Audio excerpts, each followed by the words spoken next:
सर्वधर्मस्वरूपः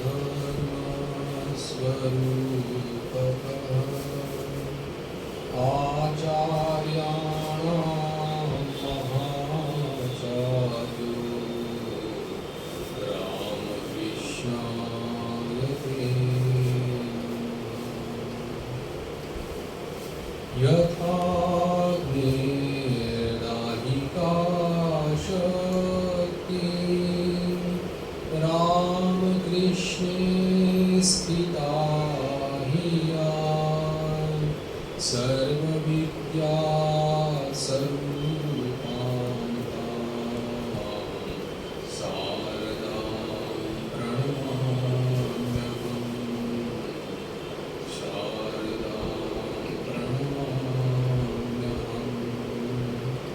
परतत्वे सदा दीनो रामकृष्ण समाज्ञया यो धर्मस्थापनरतो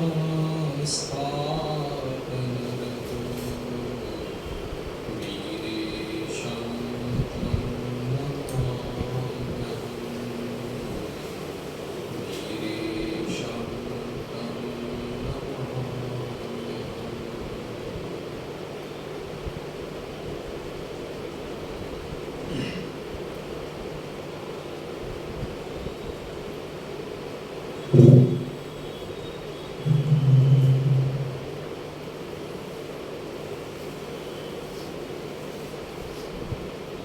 अनंत भाव में श्री राम कृष्ण देव के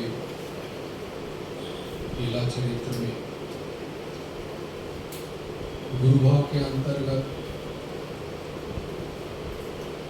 ठाकुर के अपने गुरुजनों के साथ में गुरु रूप से या गुरु भाव से जो लीला की थी उसकी चर्चा चल रही है, जिसमें प्रधानता दो गुरुओं को दी गई है। इसमें एक भैरवी ब्राह्मणी जिसको 6 साल तक करीब ठाकुर के संस्पर्श में रहने का सौभाग्य प्राप्त हुआ था, और दूसरे थे श्रीमद तोतापुरी स्वामी जी जो 11 महीने तक दक्षिणेश्वर में अवस्थान किए थे।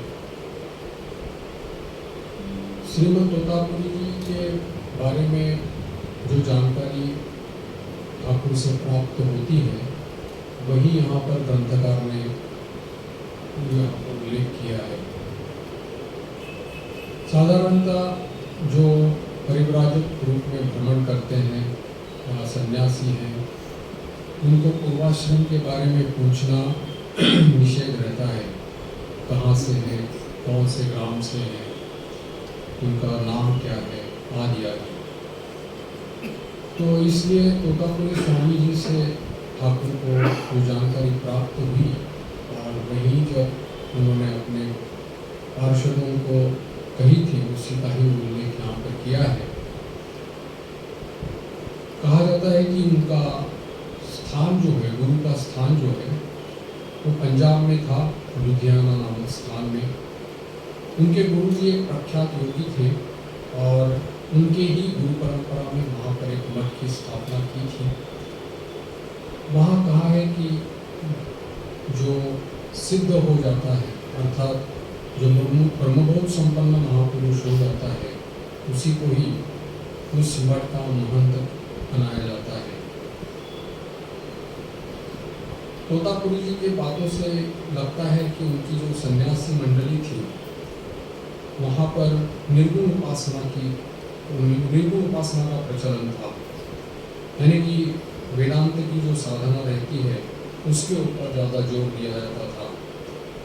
कहा है कि उनकी मंडली में करीबन 700 सन्यासी थे और वो सभी निर्गुण उपासना यानी कि नित्य ध्यानादि का अनुष्ठान किया करते थे। और किस प्रकार से उनको ध्यान की शिक्षा दी जाती थी उसका भी वर्णन ठाकुर ने सुना है कि ठाकुर तोतापुरी स्वामी जी से उन्होंने सुना है कि उन्हें पहले जब ध्यान करना सिखाया जाता है तब उन्हें गद्दी पर बिठा करके ध्यान कराया जाता है, क्योंकि कठिन आसन पर बैठ करके ज़्यादा देर तक ध्यान करने से पैरों में दर्द होना स्वाभाविक है। इसलिए जो अनभ्यस्त रहते हैं तो उनको पहले गद्दी पर बिठा करके ध्यान का अभ्यास किया जाता है। जैसे जैसे इस ध्यान में गहराई आ जाती है, वैसे वैसे फिर वो कठिन कठिन आसन पर बिठाया जाता है और अंत में केवल चरमासन अथवा खाली जमीन पर बैठ करके ध्यान करना पड़ता है। भोजन आदि के संबंध में भी बहुत से नियम कानून पालन करना अपेक्षित रहता था और सभी शिष्यों को, सभी सन्यासी मंडलियों को वहाँ पर क्रमशः वस्त्र त्याग करके दिगंबर रहने का अभ्यास कराया जाता था। इसलिए कि जैसे लज्जा, घृणा, भय या अष्टपाश जैसे हैं, उसमें से मुक्ति पाने के लिए ये शिक्षा पहले से दी जाती थी। और फिर वो ध्यान आदि के द्वारा जब मन अच्छी तरह से ब्रह्म में लीन हो जाता था या उस मार्ग में वो जब सिद्ध हो जाते थे, तब बाकी सभी नागा साधुओं की तरह वो अकेले तीर्थाटन करने का भी उनका प्रचलन था। और कहा है कि इसी संप्रदाय में जब किसी को अनमनस दशा प्राप्त होती थी, तब जब गद्दी खाली हो जाने पर उसी को ही मंडलेश्वर बोलकर के निर्वाचित किया जाता था। तो ये सब इसलिए होता था कि सन्यासी मंडलियों के इसमें बीच में रह कर के कोई भी किसी भी प्रकार की वृथा आसक्ति उसके जीवन में न आ जाए और गद्दी पर बैठने पर कोई अहम बोध भी उसके भीतर में न रहे। ऐसे ही व्यक्ति के द्वारा इस सन्यासी मंडल का जो संचालन होता है वही दीर्घकाल तक होता है। इसीलिए इस प्रकार की व्यवस्था वहाँ पर की गई थी। तोतापुरी जी का जो बाल्य जीवन गया है, उससे ऐसा लगता है कि उनको बाल्यकाल में ही गुरु कृपा हुई थी और गुरु कृपा के ही अनुशासन में रहने का सौभाग्य उनको प्राप्त हुआ था। और वहाँ पर उस समय जैसे कि हर एक परिवार का एक बच्चा इसमें संप्रदाय को समर्पित किया जाता है, ईश्वर की सेवा में समर्पित किया जाता है। तो हो सकता है कि तोतापुरी जी के पिता माता ने भी उनको इस प्रकार से बाल्यकाल में समर्पित किया हो और पूर्व जन्म के पुण्य संस्कार बल से उनका मन बहुत सरल था, उनका स्वास्थ्य भी अच्छा था। जैसे कि विवेक चूड़ामणि में शंकराचार्य कहते हैं कि मनुष्यत्व, मुमुक्षुत्व, महापुरुष संश्रया, ये जो तीनों बातें दुर्लभ कही जाती है, वो उनके पास अपने आप में पूर्व जन्म के पुण्य कर्मों के या संस्कारों की वजह से उनके पास पहले से ही प्राप्त थी। और इसीलिए वो जब ठाकुर के पास वहाँ पर आए थे तो पूरे यानी कि ब्रह्मबोध संपन्न महापुरुष के रूप में ही वहाँ पर आए थे। उनके जीवन की जो विशेषता बताई जाती है वो ज़्यादातर पुरुषार्थ के ऊपर ज़्यादा जोर दिया करते थे। उद्यम, आत्मनिर्भरता, विश्वास, यही सब उन्होंने अपनाया था। और गुरु कृपा और इष्ट कृपा उनके ऊपर इतनी थी कि उनको कभी भी भक्ति मार्ग के पथ पर जाने की जरूरत नहीं पड़ी। उनको लगता था कि निर्गुण उपासना से पुरुषार्थ के द्वारा ही, ये विचार के द्वारा ब्रह्मबोध प्राप्त किया जा सकता है। लेकिन ठाकुर के संस्पर्श में आने के बाद में उनके साथ जब ये गुरु भाव से उनके द्वारा पहली लीला और फिर बाद में ठाकुर के द्वारा गुरु भाव से उनके ऊपर जो लीला हुई थी, उससे ये अभाव दूर हो गया था। क्योंकि ज़्यादातर वो इस मार्ग के पथिक जो रहते हैं, ज्ञान मार्ग के पथिक जो रहते हैं, वो ज़्यादातर शक्ति को मिथ्या मानते हैं और ब्रह्म को ही सत्य मानते हैं। और इसलिए माया की ये जो शक्ति है, प्रभु की जो अभिन्न स्वरूप का शक्ति है, उसको मानने के लिए तोतापुरी जी कभी यानी कि कभी उन्होंने स्वीकार नहीं किया था। लेकिन ठाकुर की ऐसी अचिंत्य लीला थी कि उसी गुरु तत्व ने या उसी जगदम्बा की शक्ति ने ही उनको 11 महीने तक वहाँ पर रोक के रखा था और उसका परिचय करवा दिया था, अनुभव करवा दिया था। इसका मतलब ये नहीं कि तोतापुरी जी एक प्रकार से नास्तिक थे, ऐसी बात नहीं थी, या उनको भक्ति मार्ग के ऊपर कोई विपरीत धारणा थी या विरोध में थे, इस प्रकार की बात नहीं थी। लेकिन भक्ति मार्ग का कभी उन्होंने अवलंबन ही नहीं किया था, इसलिए उनको लगता था कि भक्ति मार्ग के जो ये साधक है वो उपासना पद्धति से चलने वाले और उनसे इससे भी यानी कि निकृष्ट पद्धति के हैं। उनको लगता था कि ये जो अनधिकारी है, वेदांत के जो अनधिकारी है, वही लोग इस भक्ति मार्ग का अवलंबन करते हैं। और इसलिए यद्यपि वो नास्तिक नहीं थे, फिर भी शक्ति उपासना के बारे में उनकी एक अच्छी धारणा उस समय नहीं थी। और इसी के कारण में ठाकुर के साथ भी उनके वाद विवाद होते रहते थे, तर्क होते रहते थे। प्राय चर्चा में जब ठाकुर के साथ ब्रह्म के बारे में चर्चा चलती थी, तब वो बोला करते थे कि शक्ति मिथ्या है, झूठ है, इस प्रकार से बातें करते थे। क्योंकि इस भक्ति मार्ग से वो कभी चले ही नहीं थे, तो इसलिए शक्ति के बारे में वो कभी उसका परिचय या उसका अनुभव उनको कभी नहीं हुआ था। ठाकुर का बाल्यकाल से ही एक स्वभाव था कि जैसे ही प्रातः काल के समय हो या संध्या के समय, सूर्यास्त के समय ताली बजा करके हरिनाम करना, नाम कीर्तन करना, वो उनका पहले से बाल्यकाल से उनका अभ्यास था। और वो यहाँ तक कि जब उनको निर्विकल्प समाधि प्राप्त होने के बावजूद भी यह अभ्यास उनका कायम रहा। एक बार की घटना है कि जब तोतापुरी स्वामी जी के साथ में जब ब्रह्म चर्चा कर रहे थे, तब अद्वैतवाद की चरम सीमा के बारे में उनकी चर्चा चल रही थी। और देखा ठाकुर ने अचानक की संध्या हो गई है, सूर्यास्त हो गया है, तो स्वाभाविक उनका जो स्वभाव था उससे उन्होंने ताली बजा करके हरिनाम करना शुरू कर दिया। इस प्रकार का अधिकारी पुरुष होने के बावजूद भी इस प्रकार का अधिक आचरण करता है देख करके उनसे रहा नहीं गया तोतापुरी जी से। वो हंसने लगे और उनको पूछने लगे कि अरे रोटी क्या ठोकते हो इस समय। तो ठाकुर ने भी हंस करके कहा था कि मैं ताली बजा करके नाम कीर्तन कर रहा हूँ और आप बोल रहे रोटी क्यों ठोक रहे हो।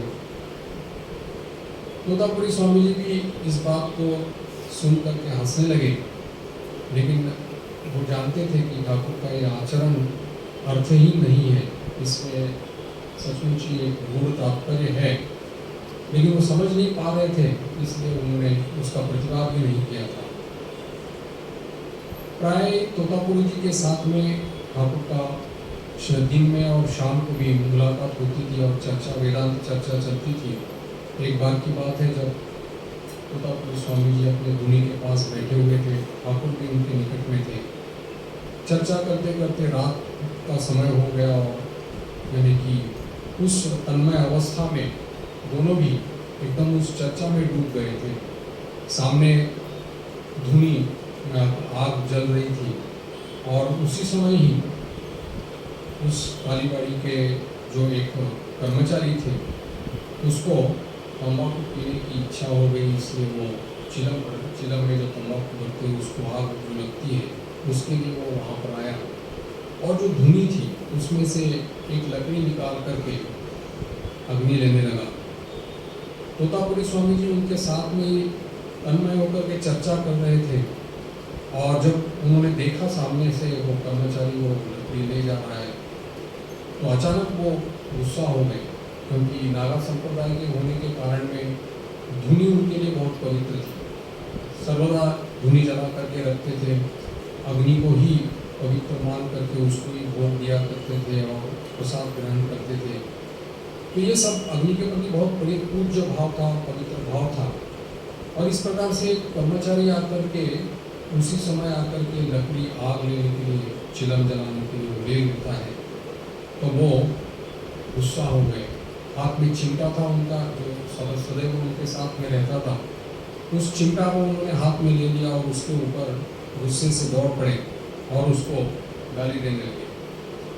तब ये बात देख करके, ये घटना देख करके ठाकुर अर्धभाई दशा में थे, जोर जोर से हंसने लगे और कहने लगे कि बहुत बढ़िया। और जोर से हंसने लगे तो तोतापुरी स्वामी जी ने आश्चर्य से पूछा कि ऐसा क्यों बोल रहे हैं, तुमको क्या अनुचित लग रहा है इसमें। ठाकुर ने कहा कि ठीक है, तो आपकी ब्रह्मज्ञान की गहराई तो मैं देख रहा था।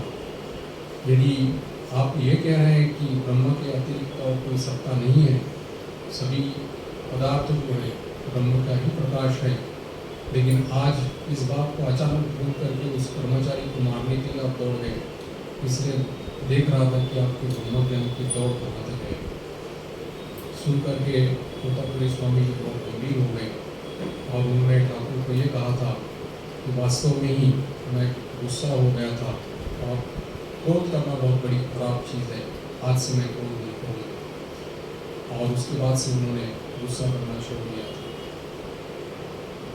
इस प्रकार से माया और उसकी जो शक्ति है, इसके बारे में अनभिज्ञ रहने के कारण में हमेशा तो ठाकुर के साथ उनके तर्क चलते थे, लेकिन उनको ये मालूम नहीं था कि जगदम्बा की कृपा से ही वास्तविक बड़े बड़े महापुरुष उस ऊंची अवस्था को पहुँचे हैं। इस बात की उनको कभी अभिज्ञता नहीं हुई थी, क्योंकि वो पहले से ही जन्म से ही जगदम्बा की कृपा प्राप्त थे, बलिष्ठ शरीर था, अच्छे संस्कार थे, योगी महापुरुषों का संग मिला था, बचपन से ही गुरु के द्वारा अनुशासित होकर के ही उन्होंने साधना की थी। तब बाल्यावस्था से सभी प्रकार की साधना की अनुकूलता ही तोतापुरी स्वामी जी को मिली थी। इसलिए उनको ये मालूम नहीं था कि एक साधक को या एक उपासक को अपने भीतर में आने वाले वासनाओं के साथ, कामनाओं के साथ कैसे जूझना पड़ता है, और उसके लिए वो भगवान की कृपा के पक्ष में ही, यानी कि भगवान की कृपा के ऊपर ही निर्भर रहता है। हमेशा कृपा पक्ष का ही बल लेकर के वो आगे बढ़ने की कोशिश करता है। इसकी जानकारी, उसकी अभिज्ञता उनको नहीं थी, लेकिन इस बारे में उनको ये जानना अभी समय आ गया था। तोतापुरी जी का शरीर यद्यपि उत्तर पश्चिम अंचल का था, बलिष्ठ था, तो भी बंगाल जैसे शहर वहाँ पर रह कर के गंगा जी का जल और वहाँ की वायुमंडल, उसके कारण में धीरे धीरे उनका बलिष्ठ शरीर भी धीरे धीरे खराब होने लगा। और कहा है कि उनके सुदृढ़ शरीर में भी, यानी कि पेट का बहुत बड़ा पेट की समस्या खड़ी हो गई, दर्द होने लगा, और जिसको रक्त अमावस्या कहते हैं, वो सब रोग उनको होने लगा। अब ये बात जब हो गई, तो जब वो देखते थे कि बहुत बड़ी पीड़ा उनके पेट में हो रही है, तब अपने आप को वो ब्रह्म चिंतन में लगाते थे और उस पीड़ा को ढूंढने की कोशिश करते थे। जानते थे कि ये तो शरीर है और कभी ना कभी जाएगा, लेकिन फिर भी पीड़ा से बहुत उनको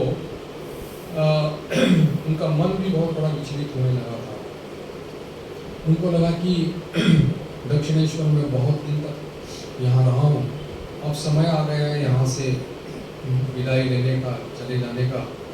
तो जब भी ठाकुर उनके पास आया करते थे और वेदांत की चर्चा होती थी, उसके बाद में सोचते थे कि अब मैं बोल दूंगा कि यहाँ से जाने के लिए, लेकिन चर्चा करते करते इतना समय बीत जाता था कि फिर वो बात रह ही जाती थी। ऐसे ही चलने लगा था और उनका शरीर धीरे धीरे सूखता चला गया। ठाकुर ने देखा कि उनका पेट की बड़ी बीमारी हो गई है, इसलिए मथुर बाबू को बोल करके उन्होंने चिकित्सा करवाना शुरू की, औषधियाँ देना शुरू कर दिया और पथ्य की व्यवस्था भी स्वयं ठाकुर अपने निर्देशन में करने लगे, उनकी गुरु की सेवा परिचर्या करने लगे। तब भी तोतापुरी जी में के स्वास्थ्य में विशेष कोई उन्नति नहीं हुई थी। अब एक दिन की घटना है, शाम के समय चर्चा के बाद में श्री रामकृष्ण अपने घर में कमरे में चले जाते हैं वापस। तब रात्रि का समय था, पेट का दर्द जो था बहुत बड़ी मात्रा में होने लगा और कुछ देर सोने का प्रयास भी किया, लेकिन सो नहीं पाए। तोतापुरी जी अपने मन को स्थिर करके ब्रह्म चिंतन में लगाने लगे, लेकिन वो भी प्रयास असफल होने लगा। बार बार उनका जो मन है शरीर के ऊपर, पेट के ऊपर आने लगा। अब उनको लगा कि ये शरीर ऐसे ही इस प्रकार का मलमूत्र का भांड है तो इसको रखने से कोई फायदा नहीं है, इसलिए उसको त्याग देना ही अच्छा रहेगा। इसलिए उन्होंने निश्चय किया कि इस शरीर को अभी गंगा जी में ही सामने है, उसमें विसर्जन दिया जाए। धीरे धीरे अपने मन को ब्रह्म चिंतन में संलग्न रखते हुए वो गंगा जी के अंदर प्रवेश करते और धीरे धीरे गंगा जी में बढ़ने लगे। और जैसे जैसे बढ़ते गए, धीरे धीरे बढ़ते गए, करीबन बहुत देर तक वो चलते रहे। उनको आश्चर्य लगा कि जिस गंगा जी में लबालब पानी भरा रहता था, उसमें आज घुटने तक भी पानी नहीं है। वो पूरा चल कर के दूसरे किनारे तक मानो पहुंच गए, तब देखा कि दूसरे किनारे पर जो पेड़ आदि थे वो सब उनको दिखने लगे। बोले कि कैसी ये दैवी माया है कि आज इसमें डूबने लायक भी जल नहीं है। और अचानक उनके भीतर में जो आवरण पड़ा हुआ था वो आवरण दूर हो गया। और आवरण दूर होने के बाद में उनको इस जगन माता का प्रकाश उनको वहाँ सब जगह दिखाई पड़ने लगा। उनको महसूस हो गया कि ये पूरी चराचर सृष्टि जो है जगन माता के प्रकाश से व्याप्त है पूरी तरह से। सब कण कण में भी ये जगन माता का, जगदम्बा का प्रकाश उनको दिखाई पड़ने लगा। और सर्वम मात्र में जगत का साक्षात्कार उनको वहाँ पर हो गया। ये होने के बाद में वो देखने लगे कि जिसको ही वो परब्रह्म कहते थे, ब्रह्म स्वरूप कहते थे, वही एक रूप से आद्या शक्ति है और जगदम्बा के रूप में है। ये बोध अनुभव उनको वहाँ पर हो गया। और इसीलिए उन्होंने इस अनुभूति के बाद में उनका मन पूरी तरह से भर गया। आनंद की उंगल उनके हृदय में हो गई। और फिर वो वापस चलते चलते फिर इस किनारे पर आ गए और पूरी रात उन्होंने इसी प्रकार से जगदम्बा की चिंतन करते हुए बिताया।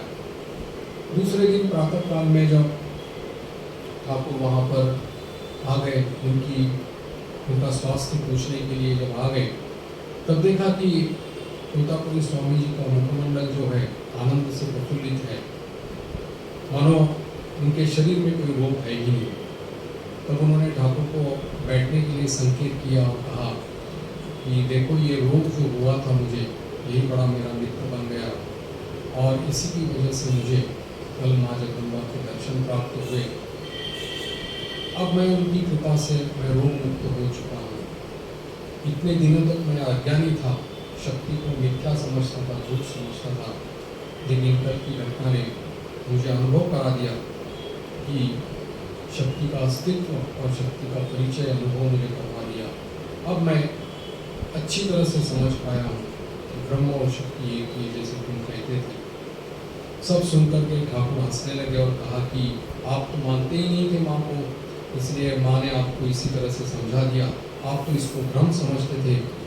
अग्नि और अग्नि की दायिका शक्ति जैसे एक है, वैसे ही आप जिसको ब्रह्म कहते हैं वैसे ही वो माँ जगदम्बा है। तो इस प्रकार से वो स्वीकार करने के बाद में भी उन्होंने कहा कि अब मेरा यहाँ रहने का समय समाप्त हो चुका है। दोनों ठाकुर और तोतापुरी स्वामी जी एक साथ उठ करके माँ जगदम्बा के यानी कि माँ काली के मंदिर में जाते हैं, साष्टांग प्रणाम करके उठते हैं। उनको लगा कि माँ उनको अनुमति दे रही है जाने के लिए, तो इसलिए उन्होंने ठाकुर के पास से विदाई ली और पश्चिम की ओर रवाना हो गए। उसके बाद से वो वहाँ से जब चले गए, उसके बाद से फिर कभी वो दक्षिणेश्वर वापस नहीं लौटे। उनके तोतापुरी स्वामी जी के पास से ठाकुर ने जो बात एक सुनी थी वो ये थी कि उनके गुरु संप्रदाय में, उनके संप्रदाय में कीमिया विद्या बोलकर के जो है वो इन लोगों को परंपरागत, गुरु परंपरागत प्राप्त थी। इस कीमिया विद्या में वो सभी लोग विश्वास रखते थे, यानी कि जो सन्यासी मंडलियों के जो महंत या मंडलेश्वर रहते थे उनको इस कीमिया विद्या का ज्ञान रहता था। ये कीमिया विद्या और कुछ नहीं है कि किसी भी धातु को सोना बनाने की जो प्रक्रिया है उससे उस विद्या के प्रभाव से हो सकता है। उन्होंने कहा था कि इस विद्या का प्रयोग उसी समय किया जाता है कि जब कि कोई अर्थाभाव हो या खाने पीने के लिए कुछ नहीं हो, क्योंकि सन्यासी मंडली है तो तीर्थाटन करने जाते थे, तो कभी कभी किसी वस्तु की आवश्यकता, क्योंकि इतने सारे मंडलियों को खिलाना है, अर्थ की जरूरत पड़ती है, तो उस समय उसका केवल आवश्यकता अनुसार, प्रयोजन अनुसार ही उसका प्रयोग किया जाता था। लेकिन कभी भी उसका प्रयोग जो है भोग और विलासिता का के लिए नहीं किया जा सकता था, क्योंकि उसका इस प्रकार से प्रयोग करना पूरी तरह से निषेध था। तो इस तरह से गुरुभाव पूर्वार्ध में भैरवी ब्राह्मणी और तोतापुरी जी के द्वारा इस प्रकार की ये जो प्रसंग था यहाँ पर समाप्त होता है। ठाकुर के संस्पर्श में आने वाले जो लोग थे उसमें केवल भैरवी ब्राह्मणी और तोतापुरी स्वामी जी नहीं थे, और भी बहुत सारे भक्त, साधक, उपासक, आचार्य, शास्त्री, पंडित और बहुत तरह के लोग उनके संस्पर्श में आए थे। और वो उनके पास से, ठाकुर के पास से आकर के उन्होंने ठाकुर जिस प्रकार से यानी कि ठाकुर के गुरुभाव से उनके साथ जो उन्होंने लीला की है, उनकी भी अपूर्णता उन्होंने दूर कर दी थी। जैसे कि भैरवी ब्राह्मण के बारे में हुआ था या तोतापुरी स्वामी जी के बारे में जैसे हुआ था, वैसे ही ये सभी लोग जो ठाकुर के संस्पर्श में आए थे, वो लोग भी अपने अपने जीवन में अपने अपने साधन की जो अपूर्णता उनको दिखाई पड़ी, अपने ही दोष का निरपेक्ष विवेचन करते हुए उन्होंने संशोधन करते हुए अपनी पूर्णता प्राप्त की थी। एक बांग्ला भाषा में एक पुस्तक है, निर्मल कुमार राय ने लिखा हुआ, उसका श्री रामकृष्ण के सानिध्य में, ऐसा उसका ये शीर्षक है। तो उसमें करीब उन्होंने, ये गवेषणामूलक ग्रंथ है, तो उसमें उन्होंने कहा है कि करीबन 650 लोग, 600 से 650 लोग जो ठाकुर के संस्पर्श में आए थे, उनको उन्होंने वहाँ पर उल्लेख किया है, उनके नाम आदि सब, उसमें गवेषणामूलक ग्रंथ है।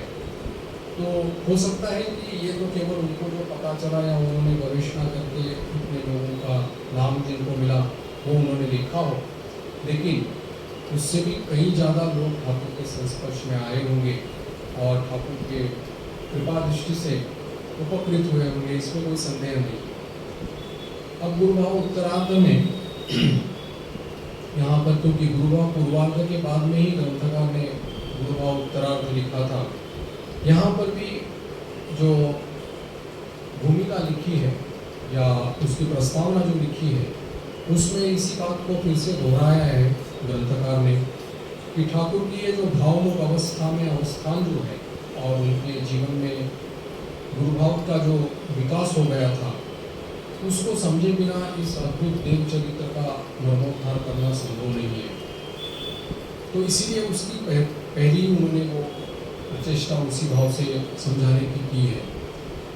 यहाँ पर इस प्रस्तावना में ग्रंथकार ने स्वयं ही एक प्रश्न उत्थापित किया है, स्वयं ही एक प्रश्न उठाया है और हम लोगों के मानो प्रतिनिधि होकर के, और उसका उत्तर उन्होंने स्वयं ही दिया है। ग्रंथकार कहते हैं, प्रश्न उत्थापित करते हैं कि ठाकुर के इस अद्भुत देव चरित्र में जितने भी अद्भुत अनुष्ठान हुए या उनके द्वारा जो साधनाएं हुई या उनको जो ये अभूतपूर्व अनुभव उनके जीवन में आ गए, उसको समझाने के प्रयास में ग्रंथकार ने जो प्रयास किया है वो तो अपनी अपनी बुद्धि से अपने अपने सामर्थ्य के अनुसार किया है। तो कहीं ऐसा तो नहीं हुआ है कि अपनी बुद्धि के अनुसार, अपने सामर्थ्य के अनुसार या हमारी जितनी योग्यता है उसके अनुसार ठाकुर के इस चरित्र को समझना या समझाना या उसका मापदंड करना, ये कितना योग्य होगा, उचित सब होगा। क्योंकि ऐसा जो देव चरित्र है, अवतार चरित्र है, उसको अपने मन बुद्धि द्वारा समझ करके उसको लोगों को समझाना तो उनको लघु करने जैसा हो जाता है। अगर इस प्रकार से किया होता है कि कभी कहीं अगर उनके जीवन चरित्र की जो घटनाएं हैं जो हुई थी उसको ही मानो पाठक लोगों के सामने अगर रख देते और बाकी ये सब जो विवेचना उन्होंने जो की है शास्त्र के आधार पर, शास्त्र को प्रमाण के और ठाकुर के जीवन की जो उन्होंने तुलना की है, उसको करना मतलब क्या उनके देव चरित्र को लघु करने जैसा है? स्वयं ही प्रश्न कर रहे हैं आप। हो सकता है पाठकों के मन में ये प्रश्न आ जाए, लेकिन इसका उत्तर स्वयं उन्होंने दिया है। वो कहते हैं कि किसी भी विषय की धारणा करने की या समझने की जब हम लोग कोशिश करते हैं तो हमेशा मनुष्य अपने मन और बुद्धि के द्वारा या इंद्रियों के द्वारा ही करता है, उसी की सहायता से करता आया है, क्योंकि इसके अलावा और कोई उपाय है नहीं। लेकिन इससे ये सिद्ध नहीं होता या इससे ये प्रतिपादित नहीं होता कि जिस विषय की यानी कि जिस अद्भुत देव चरित्र की हम चर्चा कर रहे हैं उससे हमारा मन और बुद्धि श्रेष्ठ है। या हम लोग ऐसा भी नहीं कह सकते कि हमारे द्वारा समझ गया ये जो विषय है, प्लस हम लोग जिसको समझा रहे हैं ये जो विषय है वो कहीं यानी कि उसको हम लोगों ने पूर्ण रूप से समझा है, क्योंकि ये जो ईश्वर विषय जो चर्चा यानी कि ये जो देव चरित्र की जो चर्चा है वो तो अनंत है। उसको उसकी धारणा करना या अपनी अल्प बुद्धि के द्वारा उसको समझना या समझाना, ये कहीं हम लोगों को यानी कि इसको नापना हम लोग को नहीं कह सकते। ठाकुर स्वयं जैसे कहते थे कि गहराई कैसे माप जाओगे? अगर समुद्र की गहराई मापने के लिए अगर किसी नमक के पुतले को अगर हम लोग प्रयोग करें तो क्या हो जाएगा? तो नमक का पुतला जो है समुद्र की में जैसे ही जल में चला जाएगा, प्रवेश करेगा तो गल जाएगा। वो समुद्र की गहराई कौन नाप सकेगा? तो वैसे ही अवतार चरित्र की गहराई को कौन नाप सकता है? वो केवल अपने अपने बुद्धि और अपने अपने सामर्थ्य के अनुसार हम लोग उसको समझने की और समझाने की कोशिश करते हैं, लेकिन कभी भी ये दावा नहीं कर रहे हैं कि हमने इस अवतार चरित्र को पूर्ण रूप से समझा है। साधन जनित, योग जनित, सूक्ष्म बुद्धि, शुद्ध बुद्धि, निर्मल अंतःकरण जिसका जैसा अधिकाधिक उन्नत हो जाएगा वैसे ही वो व्यक्ति इस देव चरित्र को अधिकाधिक समझता जाएगा, गहराई से समझ पाएगा। क्योंकि इस देव चरित्र को समझना और समझाना कोई साधारण बात नहीं है। इसलिए यहाँ पर स्पष्ट रूप से ग्रंथकार यहाँ पर स्वीकृति दे रहे हैं कि हमने जो ये प्रयास किया है इसमें हम लोग ये नहीं कह रहे हैं कि हमने इस देव चरित्र को पूर्ण रूप से समझा है।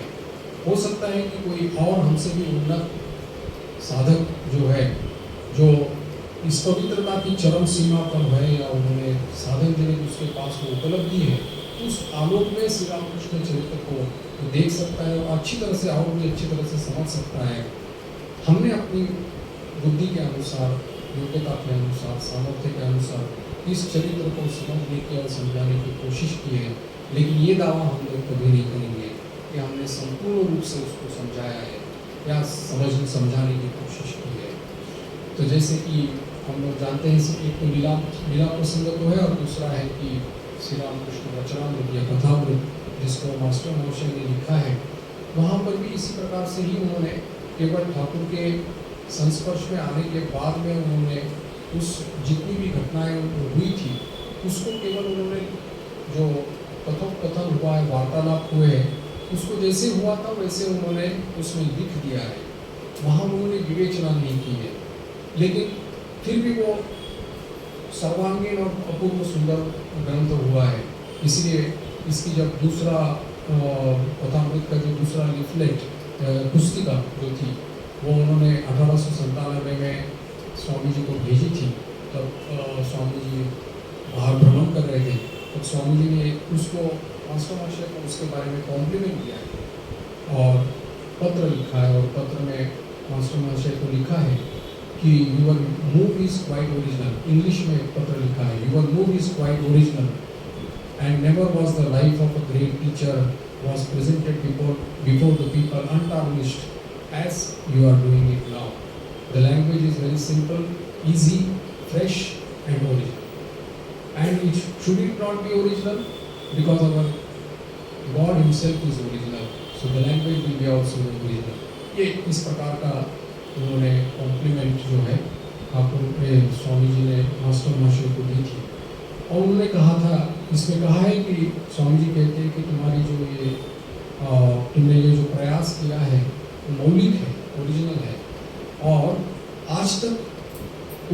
किसी ऐसा अवतार चरित्र जो है कभी भी ऐसे चर्चा का, आलोचना का या इसका डिस्कशन का विषय कभी आज तक नहीं बना है, और इसको आपने इस प्रकार से प्रस्तुति की है हम लोगों के सामने, तो वो बहुत ही ओरिजिनल ऐसी लगती है। और इसमें उसी पत्र में जैसे लिखते हैं पोस्टल स्क्रिप्ट PS पुनः लिखते हैं, तो उसमें उन्होंने और एक कमेंट दिया है कि Socratic dialogues are Plato all over but you are entirely hidden. यानी कि सोक्रेटिस नाम का जो एक ग्रीस देश में जो दार्शनिक हुआ था, उसके जो वार्तालाप है, कथोपकथन है, वो प्लेटो ने लिखे हैं। और इसलिए उन्होंने कहा कि जो डायलॉग्स, जो सोक्रेटिक के जो डायलॉग्स थे, वो प्लेटो ने लिखने के कारण में उनके हर जगह में उनकी छाप पड़ी है। सोक्रेटिक डायलॉग्स के ऊपर में प्लेटो की छाप पड़ी है, तो कौन से उनके हैं, कौन से उनके हैं, समझना मुश्किल है। लेकिन यहाँ स्वामी जी उनको, मास्टर महाशय को कॉम्प्लीमेंट देते हैं और कहते हैं यू आर एंटायरली हिडन, क्योंकि आप अगर वचनामृत अगर पढ़ेंगे तो उसमें समझ में आएगा कि अपने आप को मानो थर्ड पर्सन के रूप में वो प्रस्तुति कर रहे हैं वचनामृत में। कभी भी सिंगुलर ऐसा उन्होंने कभी वहाँ पर नहीं किया है। खैर, अभी गुरुभाव उत्तरार्ध में यहाँ पर प्रथम अध्याय में वैष्णव चरण और गौरी पंडित का वृत्तांत यहाँ पर ग्रंथकार ने उल्लेख किया है।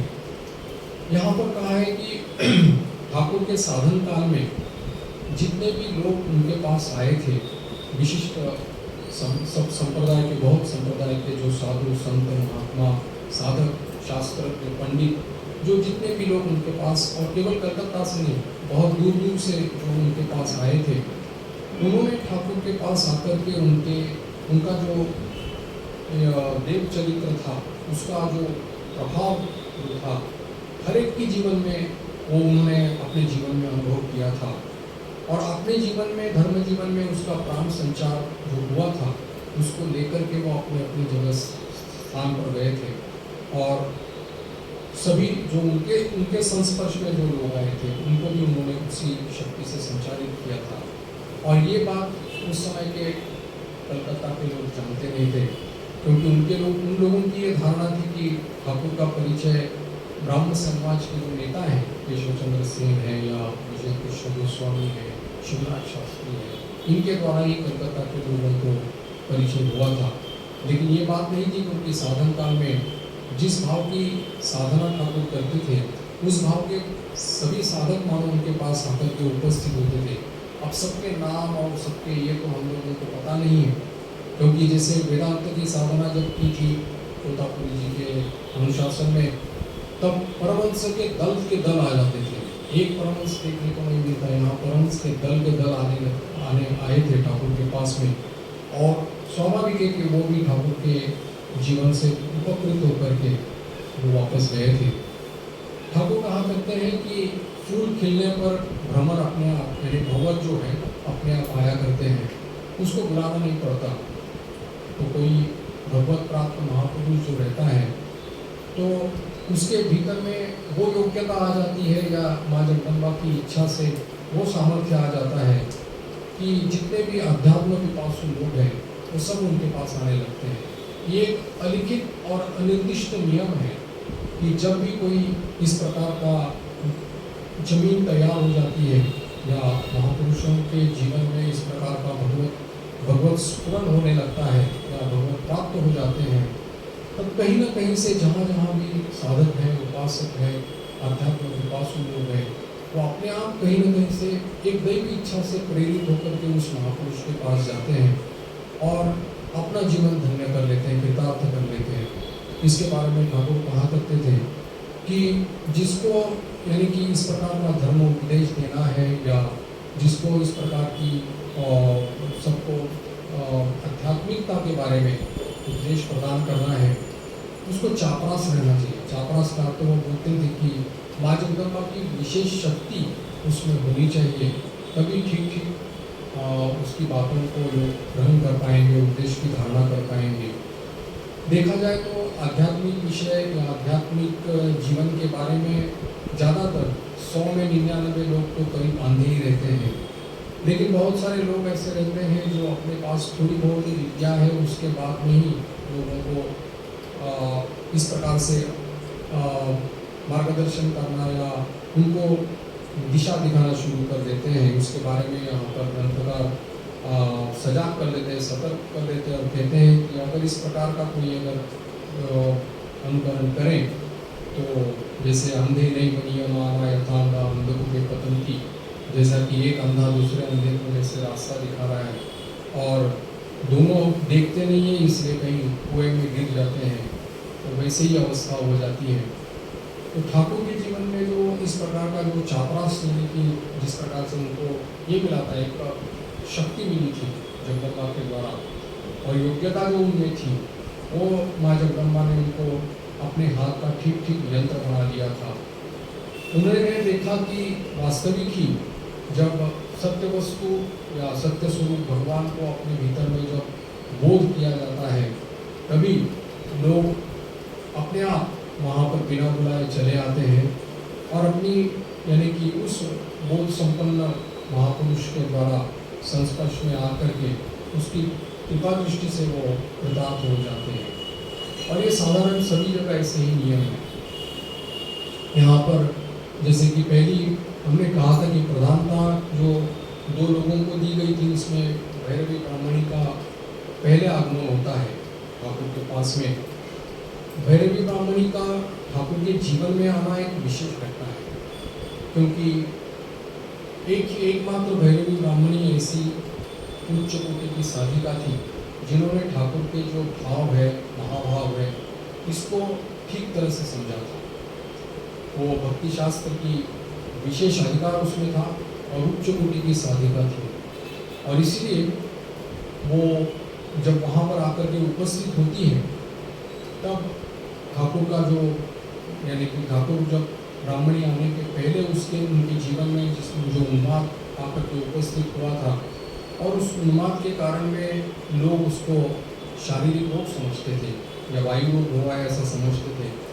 और वहाँ पर मथुर बाबू से लेकर बहुत सारे लोगों ने चिकित्सा भी उनकी करवाई थी और उनके शारीरिक लक्षण बता करके किसी साधक ने बताया था कि ये योगाभ्यास जनित विकार है, ये कोई शारीरिक विकार नहीं है। लेकिन उनकी बात समझने के लिए कोई तैयार नहीं था। मथुर बाबू ने भी वायु रोग समझ करके उनकी चिकित्सा की व्यवस्था की थी। लेकिन जब भैरवी ब्राह्मणी का वहाँ पर आगमन होता है और जब वो स्वयं अपने आँखों से ठाकुर के जीवन की इस अद्भुत यानी कि अनुभव जो उनको हुए थे और उस उन्माद अवस्था जिसको वो कहा करते थे या वायु रोग कहा करते थे, वो सब योग जनित ये परिवर्तन हुआ है उनके शरीर में या मन में, वो समझ पाई थी। और जब इस प्रकार का शारीरिक और मानसिक परिवर्तन उसने देखा था, अनुभव किया, तब उन्होंने कहा कि स्वयं तो वो स्वयं भक्ति शास्त्र की बहुत बड़ी व्याख्याता थी और भक्ति शास्त्र में उनका विशेष अधिकार था। तो इसीलिए उन्होंने कहा कि ये तो पूर्व काल में भी श्री राधा किशोर जी के जीवन में या महाप्रभु चैतन्य देव के जीवन में भी इस प्रकार से जो उन्माद लक्षण को दिखाई पड़े थे वो इसी प्रकार के थे। क्योंकि अदृष्टपूर्व अनुराग, विशुद्ध अनुराग या विशुद्ध प्रेम और व्याकुलता जब किसी साधक के जीवन में आकर के उपस्थित होती है, तब ये शारीरिक विकार और ये शारीरिक परिवर्तन या मानसिक परिवर्तन होने लगता है, जिसको लोग न समझने के कारण में उसको विकार कहते हैं या रोग कहते हैं। भैरवी ब्राह्मणी ने इतना ही नहीं कहा, वो कहा कि ये जो अनुभूतियाँ हैं ये सब उसके जो लक्षण जो दिखाई पड़ते हैं ये राधा रानी के जीवन में भी थे, महाप्रभु चैतन्य देव के जीवन में भी थे। और अगर कोई इसको मुझे चुनौती देना चाहे तो मैं उसको प्रमाणित करके दिखा दूँगी। मथुर बाबू को उसने श्री भैरवी ब्राह्मणी ने कहा था कि अगर तुम इसकी जांच पड़ताल करवाना चाहते हो तो पंडित समाज को बुलाओ और शास्त्र के लोगों को बुलाओ, मैं इनके सामने ये बात प्रमाणित करके दिखा दूँगी।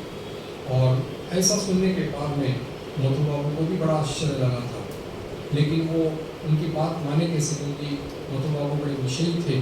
लेकिन ठाकुर ने भी बड़ी जिद की जब उन्होंने सुना कि उनको भी बड़ा आह्लाद हो गया कि उनके पुष्टि में या उनके समर्थन में कोई एक वहाँ पर है कि उनके ये जो शारीरिक परिवर्तन, मानसिक परिवर्तन, ये विकार नहीं है या रोग नहीं है, लेकिन ये दैवी गुणों के कारण, यानी कि दैवी इसके विधान के कारण ये सेवा करके उपस्थित हुए हैं।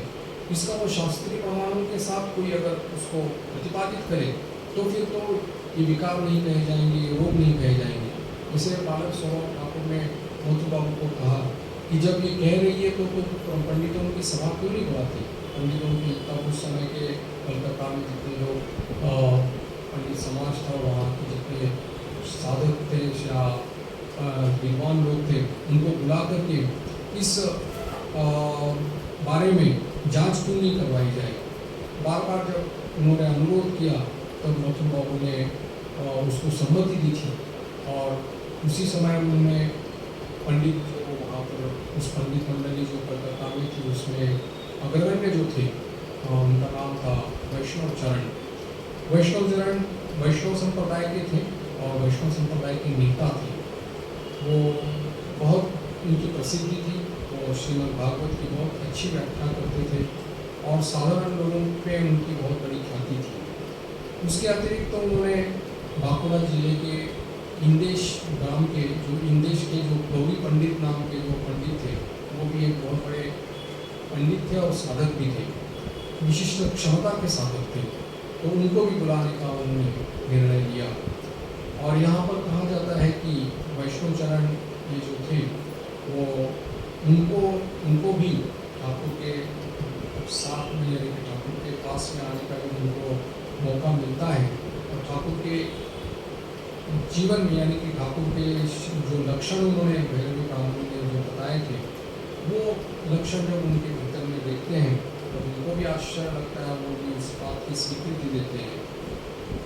ठाकुर के जीवन में जो शारीरिक परिवर्तन जो हुए थे उसके यहाँ पर 2-3-4 उल्लेख यहाँ पर किए हुए हैं। पहला उल्लेख किया है कि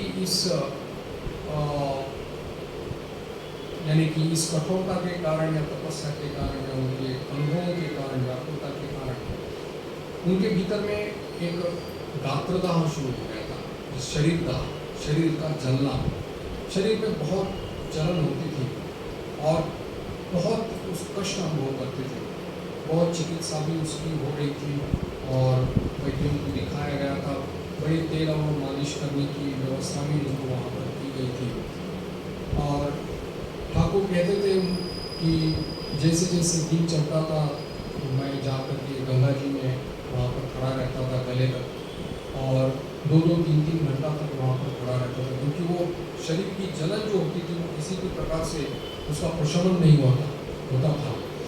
इसलिए वो वहाँ पर अपने शरीर डुबो करके अपने सिर पर भीगा हुआ अंगोछा भी रखते थे कि ताकि ठंडा सर भी ठंडा हो जाए।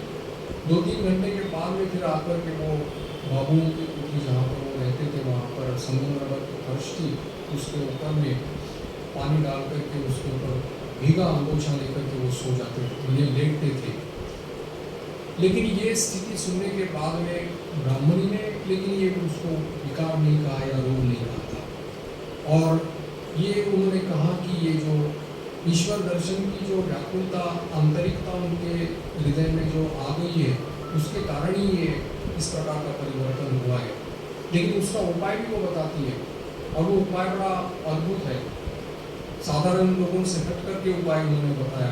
तो वो उपाय ये था कि ठाकुर को अगर सुगंधित पुष्पों का अगर माला पहनाई जाए और उनके सर्वांग पर अगर मानो सुवासिक चंदन का लेप कर दिया जाए तो ये भाव प्रशमित हो सकता है, यानी गात्रदाह जो है, शरीर दाह दूर हो सकता है।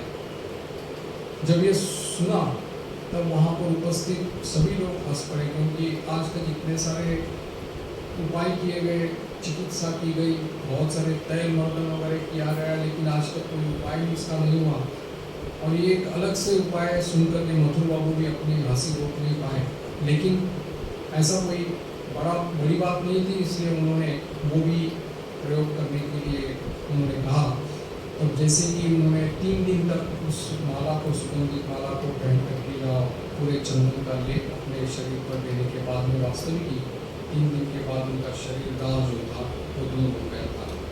अब इसमें लोग सोचने लगे जैसे कि ये तात्कालीन न्याय से हुआ है, इसके पहले जितनी भी दवा की गई थी या तय दिया था उसके कारण ही ये हुआ होगा।